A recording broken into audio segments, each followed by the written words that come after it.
kasih banyak Bang Karni. Assalamualaikum warahmatullahi wabarakatuh. Jadi temanya kalau nggak salah dengar tadi Bang Karni, siapa dalang pagar laut gitu Bang ya. Ini kan kita disuguhi drakor nih Bang. Drakornya bukan drama Korea, tapi drama kotor. Masa ada kerjaan 6-7 bulan, magar sampai 30,16 km, nggak ketahuan. Tadi Susan bilang sejak Agustus sudah dilaporkan ke Dinas Kelautan dan Perikanan. Dan kepala dinasnya siapa namanya, Eni atau Evi itu, perempuan itu, yang mengaku pada Agustus itu panjangnya baru 7 km. Kemudian waktu September, tadi disebut juga, sudah ada instansi gabungan, sidak, itu sudah 23 km. Sekarang jadi 30,16 km. Jadi ini barang ini jalan terus Bang.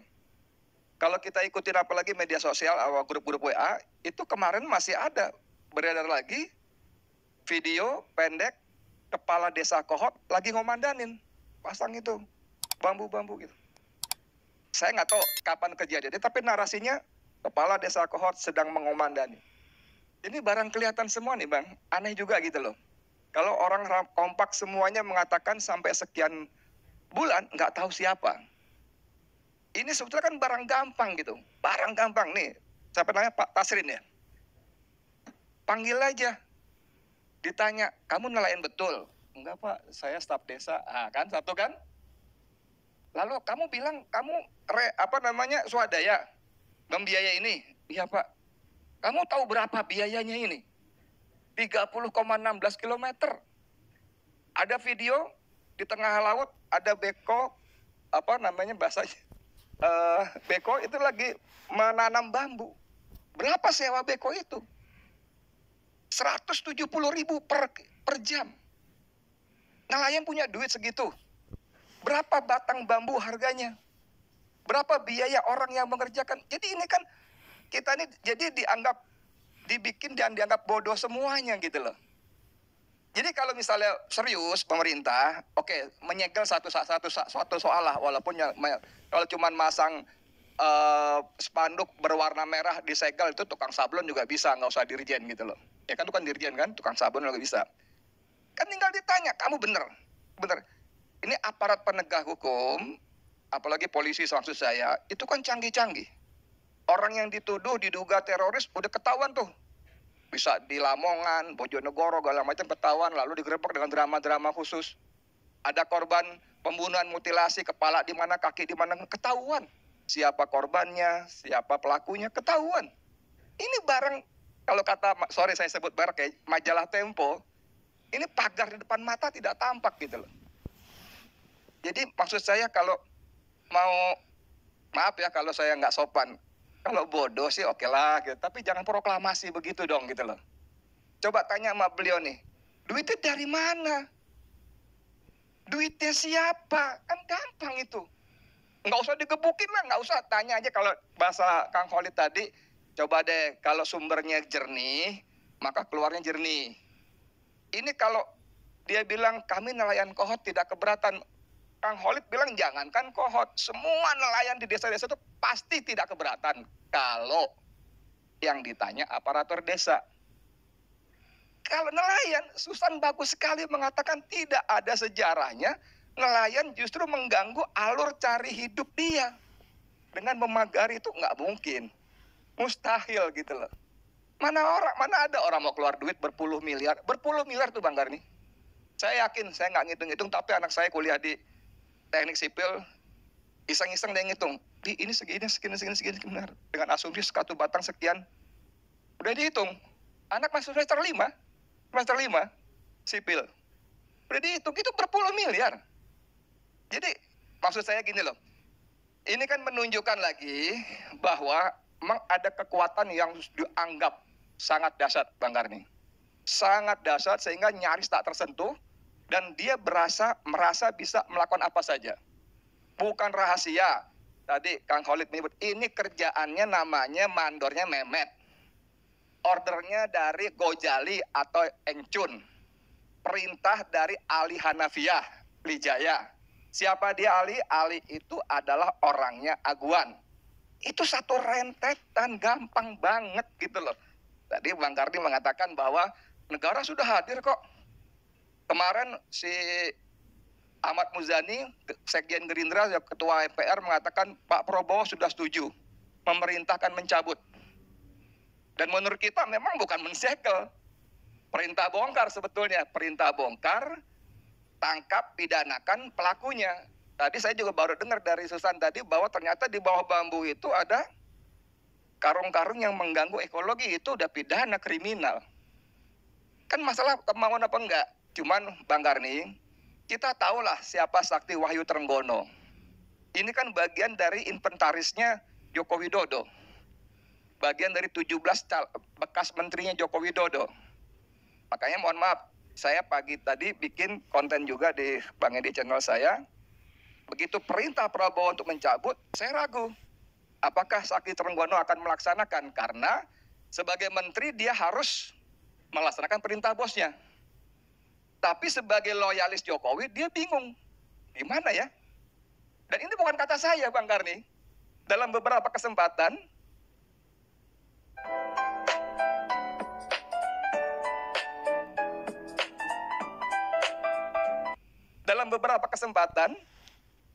itu Prabowo mengatakan di depan publik, saya tahu kok dulu waktu masih di sebelah sana, Saudara Trenggono kan memimpin pasukan melawan saya. Itu mulutnya Prabowo bisa dibuka gampang. Nah maksud saya begini Bang Karni, ini barang gampang, tinggal masalahnya political will aja. Niat baik aja, mau apa enggak. Ini aduh, coba deh kalau saya Bang Karni tanya sama teman kita di depan saya ini, berapa kamu iuran tiap nelayan? Berapa?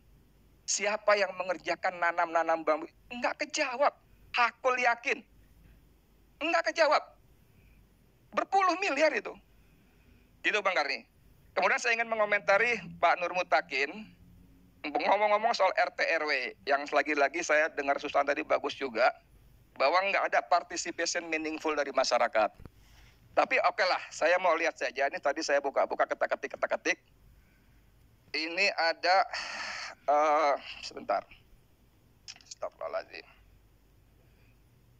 Nah ini Tangerang ya, RT RW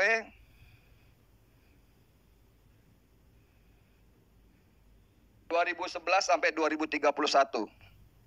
Ya, Tangerang, Kabupaten Tangerang. Ini Bang Karni, saya nggak tahu bisa ngelihat apa nggak kameranya.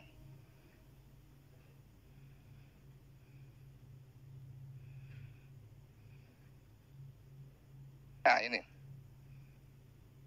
Mana kameranya? Sini ya. Oke sini ya. Ini di bagian atas, ini sebagian besar warna hijau. Ada sedikit hijau tua. Saya lihat di legendanya, di keterangannya, hijau tua itu hutan lindung. Mangrove, sebagian tadi. Sementara hijau besarnya tadi, ya, hijau besarnya itu adalah kawasan pertanian. Nah, kalau itu kemudian ujuk-ujuk menjadi bagian dari PSN, maka saya ketemu statement dari Menteri BPN, Kepala ATR, Nusron Wahid, bahwa itu ilegal. Karena status maka dia mengatakan pengembangan PIK 2 menyalahi RT RW. Itu bukan kata saya, gampang di googling, ketemu. RT RW-nya menyalahi. Yang kedua, ini memang seperti kata Susan tadi, karena kita sudah kadung tidak percaya kepada integritas pemerintah. Jadi kalimat-kalimat begitu, kemudian seperti kata Nusron juga, bahkan kata AHY-nya, Menko-nya, kita akan lihat. Nanti kita beri kita fasilitasi pertemuan antara pihak-pihak terkait dengan LH segala macam untuk disesuaikan peraturannya. Jadi ada pelanggaran, bukan peraturan ditegakkan, peraturannya disesuaikan. Kalau saya misalnya naik mobil, kemudian saya nggak sempat nginjek rem, udah merah saya masih melaju, maka saya nggak ditilang. Tapi mulai sekarang lampu merah berarti boleh jalan. Ini terjadi di negeri kita begitu Bang Ari. Nah, kembali ke soal tadi, siapa dalangnya sudah jelas. Sudah jelas, tidak perlu 20 hari, sudah jelas. Dirjen Pung itu, yang gagah ganteng itu waktu dia memberikan segel itu, mengatakan kita lihat siapa yang memberi izin. Tadi beliau mengatakan kalau daripada beliin sertifikat, mendingan urus izin aja. Pendapatan pajak, PNBP, pendapatan negara bukan pajaknya cuma 1.800. Wah, menggiurkan juga gitu loh. Kan aneh gitu ya. Saya nggak tahu sejarah Tangerang, apakah betul nanti mereka mengatakan ini dulu lahan, lalu karena abrasi pantai, sekarang kita urus. Ada nanti restorasi dan sebagainya. Ini jelas, ini adalah semuanya prakondisi untuk kepentingan PIK 2. Tadi beliau mengatakan kenapa diserahkan kepada Agung Sedayu? Karena ada 5 wilayah yang terpecah-pecah harus disatukan. Bang Karni, saya nggak tahu persis aturan di pemerintahan, Pak Nur Mutakin yang lebih paham pastinya. Setahu saya ada namanya pekerjaan yang namanya kalau di atas 200 juta, 250 juta harus tender. Pertanyaan saya, kenapa yang diberikan keistimewaan kesempatan hanya Agung Sedayu? Ada sekian ratus, mungkin sekian ribu perusahaan lain. Kenapa yang lain enggak? Kalau kita lihat kronologisnya, status PSN untuk PIK 2 termasuk BSD itu diumumkan 2 hari oleh Jokowi, 2 hari setelah pengumuman Pilpres. Seperti ditulis oleh majalah Tempo, Aguan mengatakan kami harus menyelamatkan wajah presiden. Karena IKN tidak kunjung ada investor. Kami kerja pontang-panting 9 bulan dan kami babak belur. Jadi dari rangkaian cerita ini, jangan salahkan rakyat kalau rakyat berpendapat ini adalah terima kasih Jokowi kepada Aguan. Pada Aguan, Kang Holid tahu betul bagaimana Lijaya itu sudah menjadi momok monster di kalangan rakyat yang tanahnya dirampas.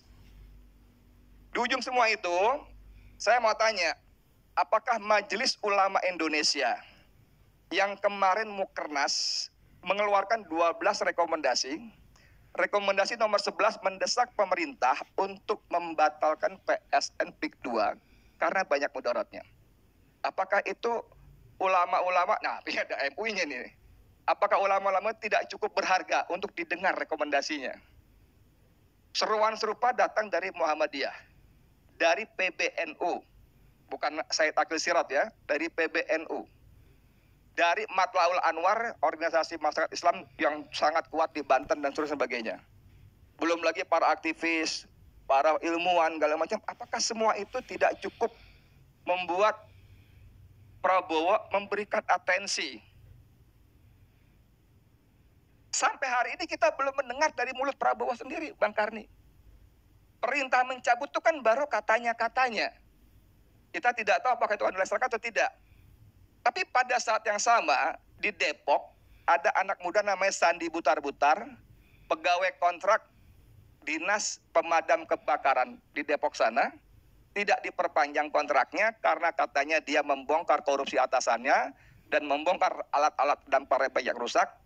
Prabowo kasih atensi, memerintahkan Gerindra Depok untuk menekan kepala dinasnya. Nah, pertanyaan saya, apakah seorang Sandi Butar-Butar itu jauh lebih berharga daripada ribuan warga Tangerang dan Banten yang terintimidasi, dikriminalisasi dan sebagainya? Begitu Bang Kari, makasih banyak.